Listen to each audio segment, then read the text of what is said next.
सात रहस्य। हरि कृष्ण देव सरे। अंधेरी रात थी, चारों ओर सन्नाटा था। हाथ फैलाए न सूझता था। कभी कभी कुत्तों के भौंकने की आवाज़ सुनाई पड़ती थी। आधी रात बीत चुकी थी। मामा जी के घर से कुछ दूरी पर सामने हवेली थी। हवेली में उजाला था। आर्यन खेतों को सरपट पार करता हुआ उस ओर अकेले बढ़ रहा था। उस हवेली में आधी रात के बाद कल भी ऐसा ही उजाला देखा था। मामा जी ने पहले ही आर्यन से कह दिया था, उधर हवेली के ओर जाने की ज़रूरत नहीं है, वह हवेली भूतों का डेरा है। आर्यन मन ही मन मुस्काने लगा। वह जानता था कि भूत वूत कुछ नहीं होते, यह कपोल कल्पना है। कक्षा में विज्ञान के शिक्षक ने वैज्ञानिक दृष्टिकोण अच्छी तरह समझाया था। रहस्य का पता लगाने के लिए उसने मन में ठान लिया। मामा जी ने कहा था, इस हवेली में पिछले 10-15 सालों से कोई नहीं रहता। पहले उसमें एक ज़मींदार का परिवार रहता था। अब ज़मींदार का परिवार ख़त्म हो गया है। उस तरफ कोई आता जाता नहीं। एक बार घिसू उधर गया था। बेचारे का बुरा हाल हुआ था। 3 महीने तक खाट पकड़े रहा। आर्यन करवटें बदलता रहा। आधी रात को उठकर छत से उसने हवेली को फिर से देखा। वहाँ रोशनी थी। गर्मी की छुट्टियाँ बिताने के लिए वह मामा जी के घर आया था। यह एक समृद्ध गांव है। मामा जी के पास एक विदेशी डिजिटल कैमरा भी है। यह बात आर्यन को मालूम थी। मामा जी की एक लड़की थी, उसका नाम था कनिष्का। आर्यन ने कनिष्का से कुछ सलाह मशविरा किया। दोनों बहादुर थे। अगला कदम उठाने के लिए उन्होंने कमर कस ली। अगली सुबह उसने मामा जी से कैमरा मांग लिया। मामी जी को साथ बैठाकर मामा जी का फ़ोटो लिया। फिर मामा, मामी और कनिष्का के भी फ़ोटो खींचे। कनिष्का ने मामा मामी के साथ आर्यन के भी फ़ोटो खींचे। मामा मामी जी बहुत खुश थे। मामा जी ने कैमरे की तारीफ के पुल बांधते हुए कहा, रात में मामूली रोशनी में बिना फ्लैश गन के भी यह तस्वीर खींच लेता है। कमाल का लेंस लगा है इसमें। आर्यन ने कैमरा अपने पास रख लिया था। कैमरा पाकर आर्यन और कनिष्का बहुत प्रसन्न थे। वे दोनों रात होने का इंतज़ार करने लगे। रहस्य का पता लगाने का यह अच्छा अवसर था। अंधेरा होते ही दोनों घर से निकल पड़े।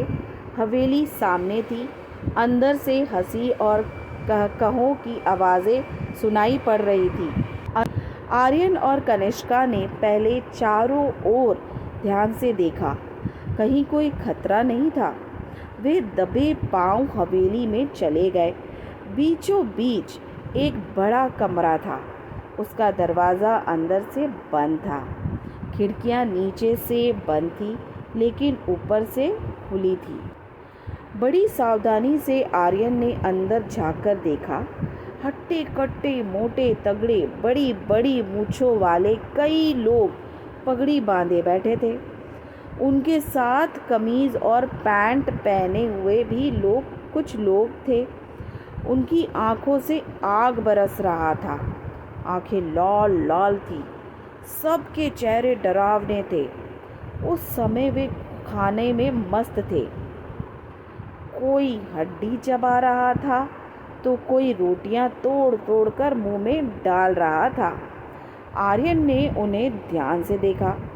उनके गले में कारतूसों की पेटी लटक रही थी। बंदूकें और तलवारें भी रखी थी। कुछ लोग लुढ़के हुए पड़े थे। आर्यन ने इशारा किया। कनिष्का ने बड़ी सावधानी से कैमरा निकाला। गैस बत्तियों की रोशनी इतनी तेज थी कि बड़ी आसानी से फोटो लिया जा सकता था।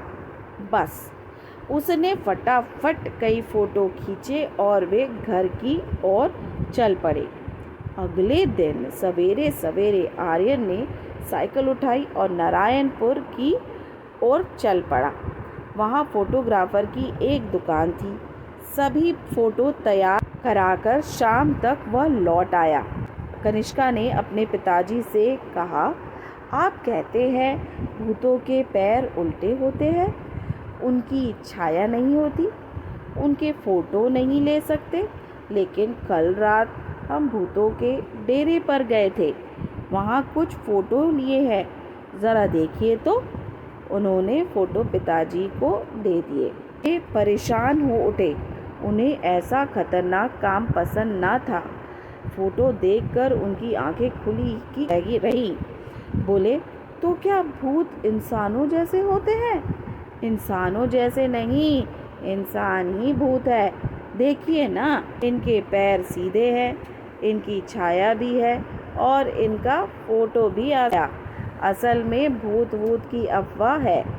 कोई हवेली की तरफ ना जाए, उनका रहस्य ना खुले, इसलिए उन्होंने भूत होने की अफवाह फैलाई है।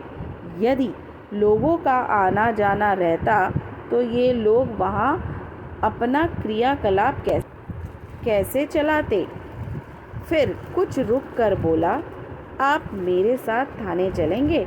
मुझे इस मामले में बहुत गड़बड़ लगती है, आर्यन ने कहा। थानेदार ने फ़ोटो देखते ही कहा, इन डाकुओं के गिरोह ने कई वर्षों से बहुत ही उत्पात मचा रखा है। डकैती, राहजनी इनका पेशा है। कई वर्षों से इनकी तलाश की जा रही है। इनको पकड़ने के लिए पुलिस ने अपना खून पसीना एक कर दिया था। शाबाश, तुम दोनों ने बहुत ही बहादुरी का काम किया है। कहाँ है ये? आप तैयारी कीजिए, ठिकाना मैं बताता हूँ, आर्यन ने कहा। उस रात भूतों के डेरे पर पुलिस ने छापा मारा। दोनों ओर से गोलियां चलाई। सवेरा होते होते डाकुओं ने हथियार डाल लिए। उनके कुछ साथी मारे गए और कुछ पकड़े गए। गांव वालों ने हवेली में बसे भूतों को देखा तो चकित रह गए। सभी डाकुओं के आतंक से मुक्त हो गए। जिला कलेक्टर ने आर्यन और कनिष्का की बहादुरी के कारण उनके नाम राष्ट्रपति कार्यालय को भिजवा दिया। आने वाले गणतंत्र दिवस पर महामहिम राष्ट्रपति के हाथों उनको वीरता पुरस्कार से सम्मानित किया जाने वाला है। स्टूडेंट्स, आपको अगर वीडियो अच्छा लगा हो तो मेरे वीडियो को लाइक करिए, चैनल को सब्सक्राइब करिए, शेयर करिए, बेल आइकन ज़रूर दबा दीजिए ताकि आपको फर्दर नोटिफिकेशंस मिलते रहे। Till then, take care and good bye.